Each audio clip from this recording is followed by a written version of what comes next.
Have you ever stopped to wonder how a computer actually thinks? I mean, how it knows what to do when you click a button. It feels like magic, right? But what if I told you that every single piece of software, from your phone's OS to a massive supercomputer, is built on just two incredibly simple ideas? Seriously, think about it for a second. When you tap an icon on your phone, how does it know to open that app and not another one? Or when you're playing a game, how does it know if you've won or lost or leveled up? That's the big question we're going to pull apart today. So here's our roadmap. First, we're going to peek inside a program's brain and find its two core abilities. Then we'll see how it makes choices. After that, we'll get into its real superpower, repetition. We'll see loops in action, and finally, we'll look at how programmers can kind of bend the rules to get even more control. Okay, so deep down, at the very heart of any computer program you can think of, from a tiny calculator app to a massive AI, there's a brain that can really only do two things. But man, it does them incredibly well. And here they are. This is the whole secret. First, the ability to make a decision, which programmers call branching. And second, the ability to do something over and over again, which we call loops. And that's it. No, really. Every single thing your computer does is just a clever mix of these two fundamental skills. So let's dive into that first building block, making choices. This is what lets a program respond differently to different situations. It's what makes software feel interactive, like it's actually, paying attention. And this visual just nails it. Think of a program's flow like a road. When it hits a condition, which is really just a question, it has to pick a path. It's a fork in the road. And the main tools we use to create these forks are if else, and switch statements. The simplest choice of all is the if statement. Think of it like a gatekeeper. As you can see in the flowchart, the program asks a question. If the answer is true, or yes, it gets to go down the path and perform an action. If the answer is false, it just skips it and moves on. Simple as that. But what if you want something specific to happen if the answer is no? Well, that's exactly what if else is for. Look at the diagram. The program gets to that diamond, asks its question. If it's true, it goes one way. But if it's false, there's another totally different path waiting for it. It guarantees that one of those two things has to happen.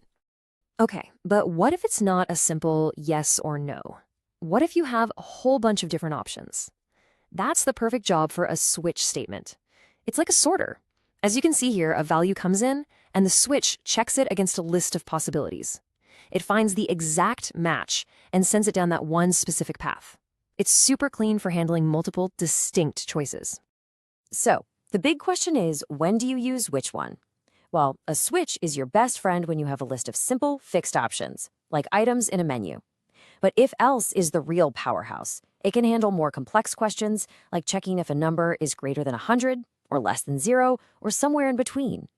All right, we've got decision-making down. Now for the second building block. And this is really where computers get their superpowers, repetition.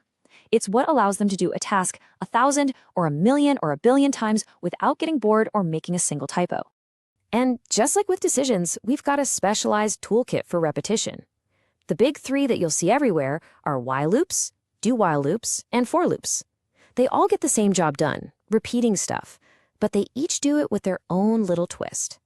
So let's be clear on what a loop even is. It's basically a set of instructions that tells the computer, hey, see this chunk of code? Keep doing it over and over again as long as this one particular condition is true. The very instant that condition becomes false, the loop stops and the program just carries on its merry way. Now, this is a really cool but important difference here. Look at the while loop on the left. It's cautious. It checks the condition first. If that condition isn't true from the very beginning, the code inside never even runs once. But the do-while loop on the right, it's the act now, ask for permission later type. It runs the code at least once, and then it checks the condition to see if it should go again. Now let's focus on the rock star of the looping world, the one we're probably going to see the most often, the for loop.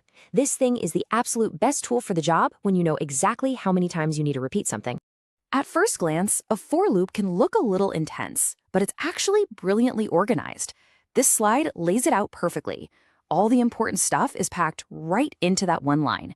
First, you set up a counter. Second, you give it the test condition. When should it stop? And third, you tell it what to do after each round, like adding one to the counter. It's all right there. And this flowchart shows you the journey. The program hits the loop, it runs the code inside the box, and then whoosh, it follows that arrow right back to the top. It updates the counter, checks the condition again, and if it's still true, it goes for another round. It keeps doing this until the condition is finally false, and then it breaks out and continues on its way. Okay, you ready to get a little fancy? What happens if you take a loop and you put it inside another loop? We call this a nested loop. It's kind of like a set of gears. For every single rotation of the big outer gear, that little inner gear has to spin a whole bunch of times. It creates this awesome multiplier effect. So what do you think you could build with that? And boom, this is what you get, a perfect little pattern. The outer loop was controlling the rows. It was saying, okay, time for a new line, while the inner loop was busy printing the stars for that specific row. This idea is huge. Nested loops are how we work with anything two-dimensional. We're talking about the cells in a spreadsheet or the individual pixels on your screen. So loops are great for just chugging along, but sometimes you need to be a little more surgical. You might need to bail out of a loop early, or maybe just skip one particular round. And that's where we learn how to break the rules. We've got two main commands for this. First is break. Think of break as the emergency eject button. The moment a program hits that command, it is out of the loop. Instantly, no more questions asked. Then there's continue. Continue is more like hitting the skip track button. It doesn't end the whole loop, it just says, all right, I'm done with this round, and it immediately jumps to the top to start the next one. And this stuff isn't just abstract theory. This quote here points out a perfect real-world use case. You could build the basic functions of a calculator using a switch statement. You press the plus button, the switch sees the plus symbol, and it jumps directly to the part of the code that does addition. It's direct, it's fast, and it's efficient. So let's put it all together. We have our building blocks for making choices, if else, and switch, which let our programs react and adapt. And we have our blocks for repetition, our loops, that give programs their tireless power. The biggest thing to remember is this. Every app, every website, every game is really just a creative, and sometimes massive, combination of these simple, powerful ideas. So from now on, every time you see a character jump in a game or your social media feed refreshes, you'll know what's happening under the hood.